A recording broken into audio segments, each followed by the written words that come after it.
This is footage of my Protribution spec'd Paladin in PvP. My gear score is just over 5100, so he's still a work in progress.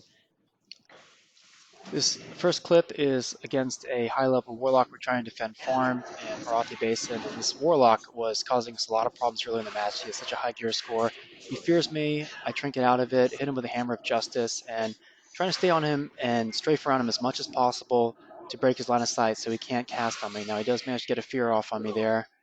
The very first fear that he cast when I engaged him, I did manage to break line of sight and it ruined his cast. And here, it's an important thing for Paladin. So I'm kiting away and I've got Sacred Shield and Divine Plea up, and I kite away, use Cleanse to remove some of the enemy dots and debuffs, and just managed to stay alive.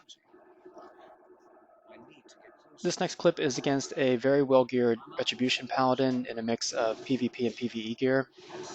So right here, he catches me with a Repentance, starts to DPS, I stun him back and get around behind him. And this is important. You want to be behind your targets as much as possible to lower their avoidance. He bubbles, and right there, I wasted my silence ability. Hit a second too late. He stuns me. I decide to go ahead and trinket out of it. I need to create a gap.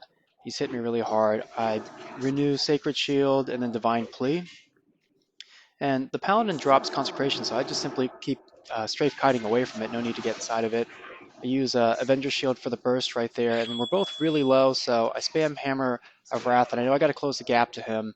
Otherwise, he'll burst me down since his DPS is higher. So you can see I did get an Ardent Defender proc that did save me. This clip here is of a rogue who's chasing me very low health. So first I stun him, and then I use Avenger's Shield, and that gives Arresto Druid just enough time to heal me back up.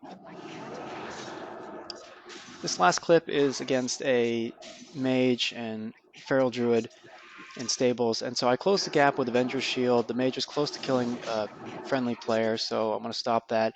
And then as soon as I come back over to the mage, I use a silence ability and then finish him off with a Hammer of Wrath. So you can see I use a lot of strafe kiting techniques, constantly trying to break line of sight. Right there, I decided to go ahead and trinket out.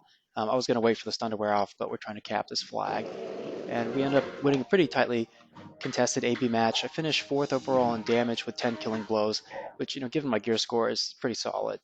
So stay tuned for more Protribution videos. This is definitely one of the funnest specs I've played in PvP for World of Warcraft.